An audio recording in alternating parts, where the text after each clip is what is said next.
ओम शांति। अव्यक्त वाणी सुनने से पहले 2 मिनट स्नेह के सागर शिव बाबा की याद में बैठेंगे। मैं आत्मा प्रेम के सागर शिव बाबा की संतान, प्रेम स्वरूप आत्मा हूँ। मुझ आत्मा का संकल्प है, मेरा तो शिव बाबा, दूसरा न कोई। भगवान के प्रेम का अनुभव करें, बहुत गहराई से स्नेह के सागर में समाए। स्नेह के सागर की किरणें मुझ पर बरसात की तरह पड़ रही हैं। मैं सच्चे निस्वार्थ स्नेह का अनुभव कर रही हूँ।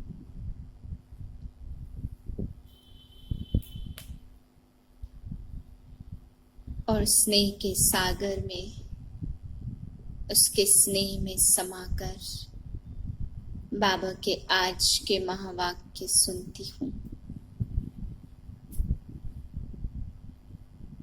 27/9/2020 के महावाक्य हैं। रिवाइज डेट है 27/3/86 सन की। टॉपिक है सदा के स्नेही बनो। आज बाबा ने 3 प्रकार के बच्चे बताए। बाबा का ब्राह्मण जीवन का श्रृंगार ही, आधार ही है स्नेह, क्योंकि ब्राह्मण जीवन बिना स्नेह के नहीं चल सकता। फाउंडेशन ही बाबा ने बताया स्नेह है, परंतु कई बच्चे सदा स्नेही हैं और कोई स्नेही है और कोई समय प्रमाण स्नेही बनते हैं। 3 प्रकार के स्नेही बच्चे बाबा ने बताया कि स्नेही तो सभी हैं, स्नेह तो भगवान से सबको है, लेकिन नंबरवार बन जाते हैं। सदा स्नेही ऐसे बच्चे हैं जो सदैव लवलीन स्थिति में, बाप के प्रेम में, एक बाप दूसरा न कोई, इस स्थिति में स्थित रहते हैं। तो उन्हें कभी भी मुश्किल या मेहनत का अनुभव नहीं होता है। वे हर कार्य स्नेह में करते हैं और उनके संकल्प में सदा ही एक बाप दूसरा न कोई रहता है। स्थिति सदा एक समान रहती है और कभी भी उनको ये नहीं आता है कि हमें कुछ भी मुश्किल लगता हो। दूसरे प्रकार के बाबा ने बताए कि स्नेही है, वे सदा नहीं है लेकिन स्नेही है। वे भी भगवान से बहुत स्नेह करते हैं, लेकिन कभी कभी थोड़ा बहुत संकल्प मात्र कहीं और स्नेह चला जाता है। तो कभी स्नेह होने के कारण, इस कारण वे सेकंड नंबर बन जाते हैं। कभी कभी होने के कारण कभी मुश्किल और मेहनत का भी थोड़ा सा संकल्प मात्र अनुभव करते हैं, लेकिन फिर तुरंत बाप से स्नेही होने के कारण परिवर्तन कर लेते हैं। थोड़ा बहुत मुश्किल शब्द का अनुभव करते तो स्टेज में परिवर्तन उनका दिखाई पड़ता है। कभी बहुत लवलीन, कभी थोड़ा बहुत स्नेह, कभी साधारण सा स्नेह, कभी स्नेह में समा जाना। तो स्टेज में अंतर होता, बाकी ये बच्चे भी स्नेही हैं लेकिन सदा नहीं है। तीसरे बाबा ने कहा जो समय प्रमाण स्नेह निभाते हैं। ज्ञान तो है उनके अंदर, समझ भी है, पूरी तरह से बाबा के बने हुए हैं, अनुभव भी करते बाप से निस्वार्थ स्नेह, सच्चा स्नेह और कहीं भी नहीं है। लेकिन उसके बाद भी परिस्थितियों के वश हो जाते, कभी दिल से कष्ट हो जाते हैं, कभी बुद्धि बाप की तरफ जाती, कभी कोई भी संस्कार या कोई भी देह का लगाव या कोई भी पदार्थ, वस्तु, व्यक्ति, कहीं उस तरफ बुद्धि चली जाती है। लेकिन फिर खाली दिल होते हैं, हलचल में आते हैं, तो फिर तुरंत बाबा की तरफ बुद्धि आ जाती है कि बाप का स्नेह ही अच्छा स्नेह है। तो बाबा ने कहा जो हलचल में आकर के बाप की तरफ लगते हैं, खाली दिल होकर के फिर बाबा के पास आते, यानी कभी स्नेह रखते हैं और कभी युद्ध करते हैं। तो ऐसे बच्चे बहुत बार मुश्किल का बहुत अनुभव करते हैं। तो कभी इधर होते हैं, कभी उधर होते हैं, मुझ पड़ते। बाबा चाहते हैं कि उन्हें शक्तिशाली बना दे, उन्हें ऐसी श्रीमत दे, ऐसी शक्ति दे, निमित्त आत्मा के द्वारा भी उन्हें ऐसी आज्ञा दे, ऐसी शक्ति दे जो वो स्नेही बन जाएं। लेकिन बाबा ने कहा कुछ बच्चे तो बाप से स्नेह लेकर के, शक्ति लेके, निमित्त आत्माओं की आज्ञा प्रमाण चल करके सदा स्नेही या स्नेही की लिस्ट में आ भी जाते हैं, परंतु कुछ ऐसे हैं जो बाप की शक्ति को ले ही नहीं पाते, अनुभव नहीं कर पाते हैं, समझ नहीं पाते हैं। वे बाप को कहते हैं कि आप ही जानो, लेकिन जब बाप जानता है, समझाता है, चलाता है तो कहते हैं आप ही चलो, आप ही मानो। खुद चलने की ताकत नहीं होती है। जैसे अच्छी खुराक किसी को दो और वो खाता ही ना हो तो शक्तिशाली कैसे बने। तो बाबा ने कहा समय प्रमाण चलने वाले बच्चे कभी कभी तो परिवर्तन कर स्नेही की लिस्ट में आ जाते हैं, परंतु कुछ बच्चे ऐसे होते हैं जो परिस्थितियों और माया से इतना धोखा खा लेते हैं जो वैसे के वैसे ही रह जाते हैं। फिर बाबा ने समझाया कि सदा स्नेही, सदा कमल फूल समान न्यारे और सदा प्यारे बाप के अति प्यारे होते हैं, शक्तिशाली भी होते हैं। लेकिन स्नेही आत्माएं न्यारी और प्यारी तो हैं, परंतु बाप समान शक्तिशाली नहीं बन पाती। और जो कभी कभी स्नेह वाले बाबा ने कहा युद्ध की स्टेज में रहते हैं। आज स्नेह का सागर बाप अपने स्नेही बच्चों से मिलने आए हैं। यह रूहानी स्नेह हर बच्चे को सहज योगी बना देता है। यह स्नेह सारे पुराने संसार को सहज ही भुलाने का साधन है। यह स्नेह हर आत्मा को बाप का बनाने में एकमात्र शक्तिशाली साधन है। स्नेह ब्राह्मण जीवन का फाउंडेशन है। स्नेह शक्तिशाली जीवन बनाने का, पालना का आधार है। सभी जो भी श्रेष्ठ आत्माएं बाप के पास सम्मुख पहुंची हैं, उन सभी के पहुंचने का आधार भी स्नेह है। स्नेह से पंखों से उड़ते हुए आकर मधुबन निवासी बनते हैं। बाप दादा सर्व स्नेही बच्चों को देख रहे थे कि स्नेही तो सब बच्चे हैं, लेकिन अंतर क्या है, नंबरवार क्यों बनते हैं। कारण स्नेही सभी हैं, लेकिन कोई है सदा स्नेही और कोई है स्नेही और तीसरे हैं समय प्रमाण स्नेह निभाने वाले। बाप दादा ने 3 प्रकार के स्नेही देखे। जो सदा स्नेही है वह लवलीन होने के कारण मेहनत और मुश्किल से सदा ऊंचे रहते हैं। न मेहनत करनी पड़ती, न मुश्किल का अनुभव होता। सदा स्नेही आत्मा मालिक बन जाती तो प्रकृति माया स्वतः ही दासी रूप हो जाती है। प्रकृति माया की हिम्मत नहीं है जो सदा स्नेही आत्मा का संकल्प व समय अपनी तरफ लगा दे। सदा स्नेही आत्माओं का हर संकल्प, हर समय है ही बाप की याद और सेवा के प्रति। इसलिए प्रकृति और माया भी जानती है कि यह सदा स्नेही बच्चे संकल्प से भी कभी हमारे अधीन नहीं हो सकते। सर्व शक्तियों के अधिकारी आत्माएं हैं। सदा स्नेही आत्मा की स्थिति का गायन है, एक बाप दूसरा न कोई, बाप ही संसार है। दूसरा नंबर, स्नेही आत्माएं स्नेह में रहती जरूर हैं, लेकिन सदा न होने के कारण कभी कभी मन के संकल्प द्वारा भी कहां और तरफ स्नेह जाता। बहुत थोड़ा बीच बीच में स्वयं को परिवर्तन करने के कारण कभी मेहनत, कभी मुश्किल का अनुभव करते, लेकिन बहुत थोड़ा।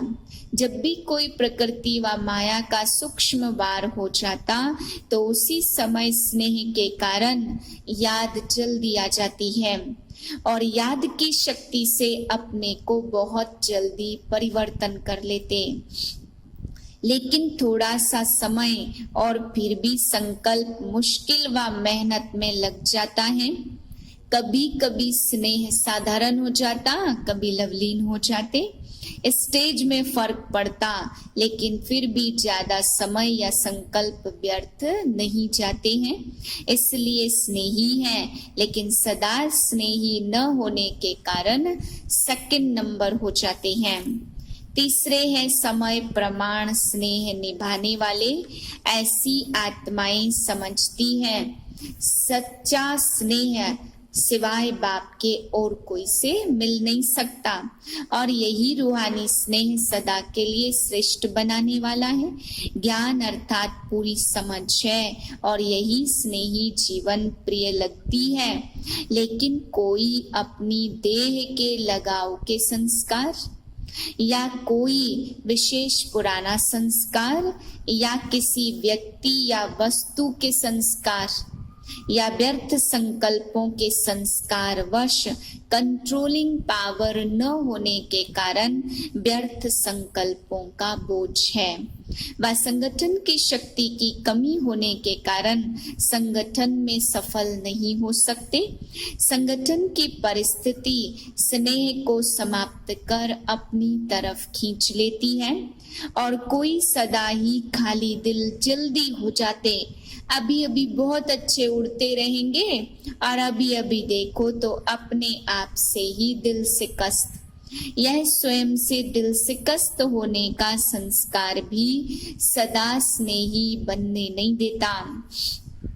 किसी न किसी प्रकार का संस्कार परिस्थिति की तरफ, प्रकृति की तरफ आकर्षित कर देता है, और जब हलचल में आ जाते तो स्नेह का अनुभव होने के कारण, स्नेही जीवन प्रिय लगने के कारण बाप की याद आती है, प्रयत्न भी करते, और जब हलचल में आ जाते तो स्नेह का अनुभव होने के कारण, स्नेही जीवन प्रिय लगने के कारण फिर बाप की याद आती है, प्रयत्न करते हैं कि अभी फिर से बाप के स्नेह में समा जावे। तो समय प्रमाण, परिस्थिति प्रमाण, हलचल में आने के कारण कभी याद करते, कभी युद्ध करते हैं। युद्ध की जीवन ज्यादा होती और स्नेह में समाने की जीवन उसके अंतर में कम होती है, इसलिए तीसरा नंबर बन जाते हैं।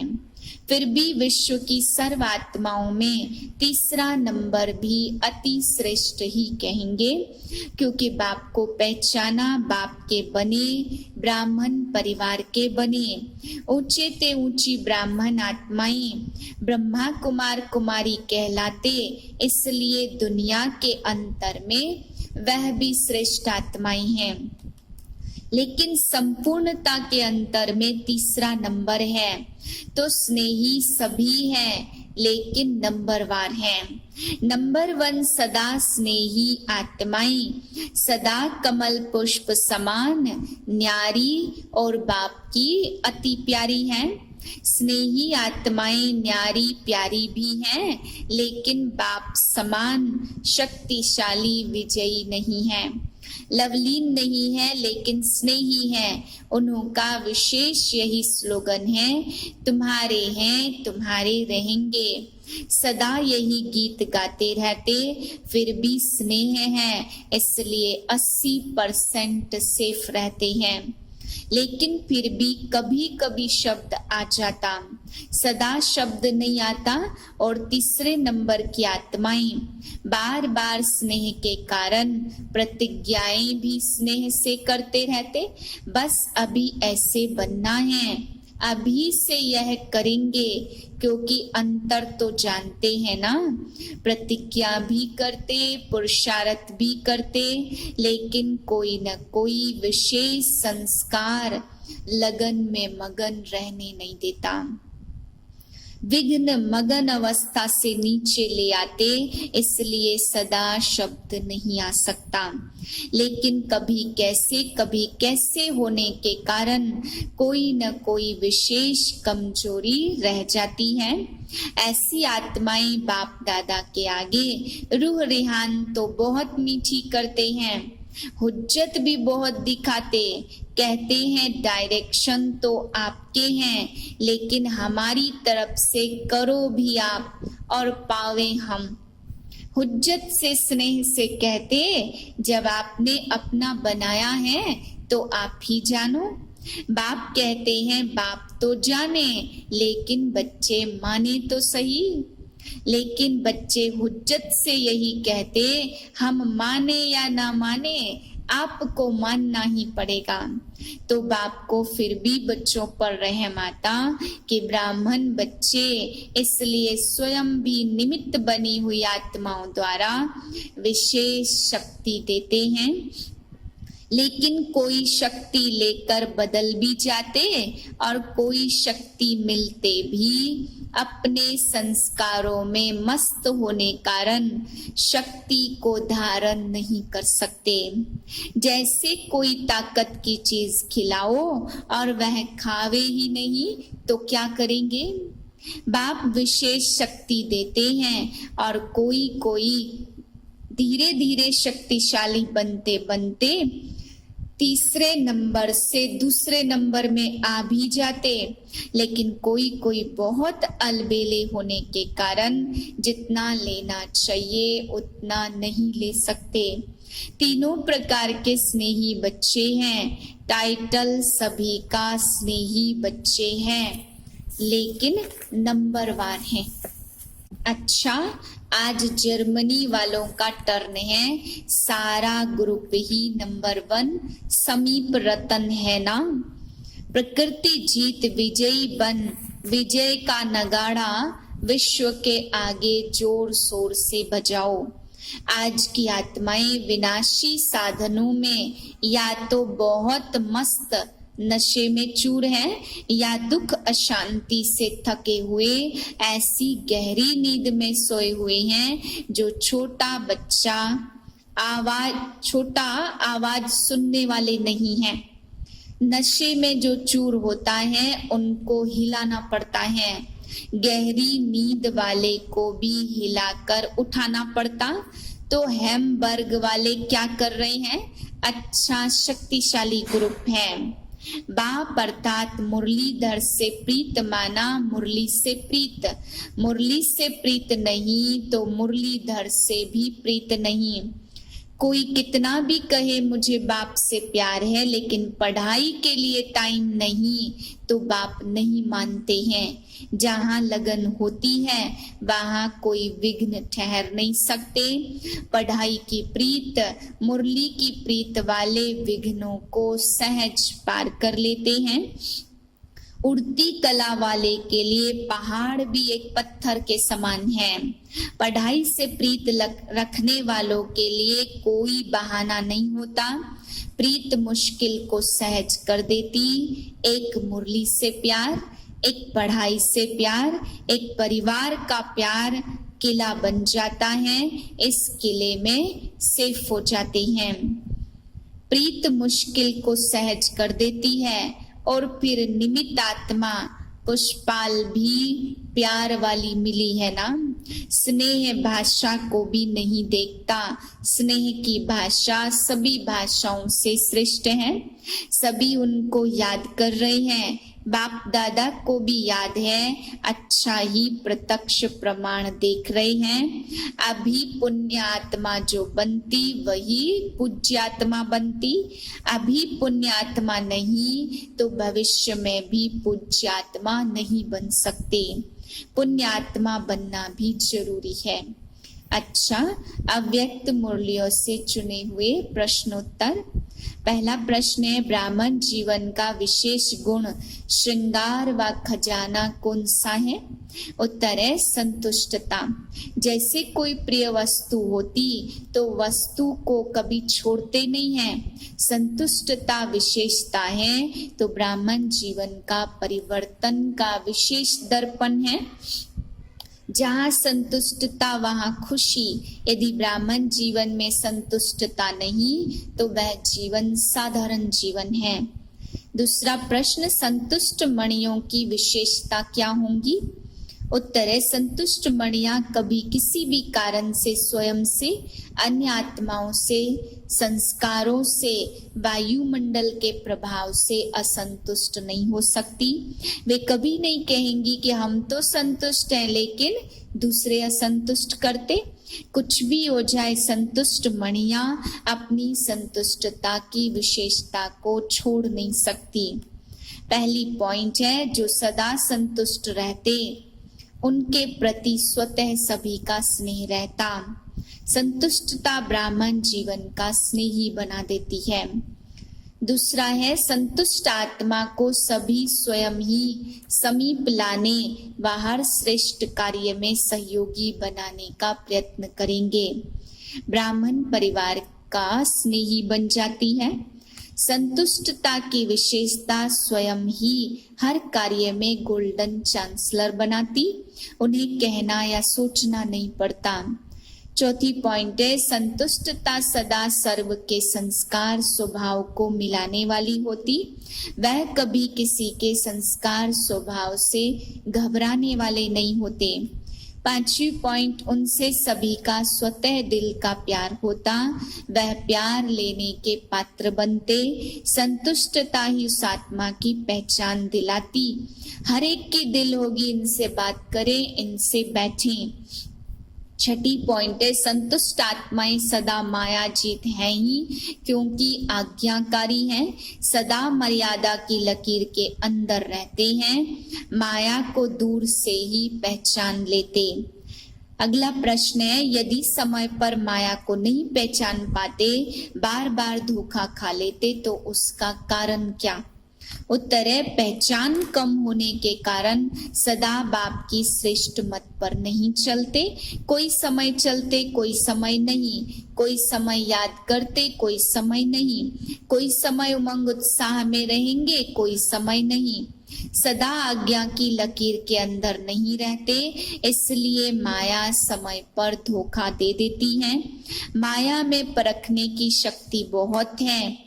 माया देखती है कि इस समय यह कमजोर है, तो उस कमजोरी द्वारा अपना बना देती है। माया के आने का रास्ता है ही कमजोरी। अगला प्रश्न है, माया जीत बनने का सहज साधन कौन सा है? उत्तर है, सदा बाप के साथ रहो। साथ रहना अर्थात स्वतः मर्यादाओं की लकीर के अंदर रहना। फिर एक एक विकार के पीछे विजयी बनने की मेहनत से छूट जाएंगे। साथ रहो, जैसा बाप वैसे आप। संग का रंग स्वतः लग जाएगा, इसलिए बीज को छोड़ सिर्फ शाखाओं को काटने की मेहनत नहीं करो। आज काम जीत बन गए, कल क्रोध जीत बन गए, नहीं, सदा विजयी। सिर्फ बीज रूप को साथ रखो तो माया का बीज ऐसे भस्म हो जाएगा जो फिर कभी भी उस बीज से अंश भी नहीं निकल सकता। वरदान है, हर आत्मा को हिम्मत उल्लास दिलाने वाले रहम दिल विश्व कल्याणकारी भाव।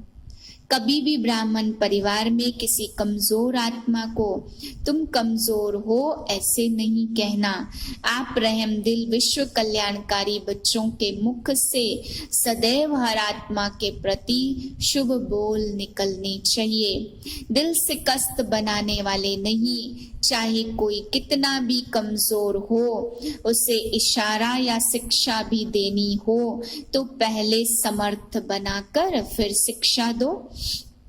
पहले धरनी पर हिम्मत और उत्साह का हल चलाओ, फिर बीज डालो तो सहज हर बीज का फल निकलेगा। इससे विश्व कल्याण की सेवा तीव्र हो जाएगी। स्लोगन है, बाप की दुआएं लेते हुए सदा भरपूरता का अनुभव करो। ओम शांति।